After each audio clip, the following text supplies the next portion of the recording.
बोल मुझे बता दो यार, आप आओगे जरूर यार। आप अपना पूरा ग्रुप वगैरह लेके आओ और आप इधर आए तो आप क्या लोगे बताओ। देखो हमारे पास है ना कोल्ड कॉफी, लस्सी, शेक्स वगैरह सब। आपका पूरा ग्रुप फलूदा कुल्फी उसमें सबने गोटा सोडा लिया है, या तो फिर फलूदा चॉकलेट वनीला स्ट्रॉबेरी बहुत अच्छे सोडा देने चालू करो। आप क्या लेमन सोडा, मैंगो आइसक्रीम कौन में। आप देखो आरिफ भाई, आप आद्या बेटा, शारवी बेटा, आप हमारे पास आए, कैसा लगा आपको सही बताना। सबसे मिलके बहुत अच्छा लगा और हमें भी आप सब ग्रुप से मिलके बहुत अच्छा लगा। Nice meeting you.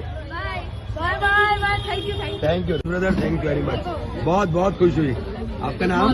प्रबोध भाई और शिवांश भाई। और आए पूरा ग्रुप लेके, एंड आप और पूरा ग्रुप लेके आओ। और डोली चाय वाला, वैसे हमारा फेमस है मैंगो डोली चाय वाला।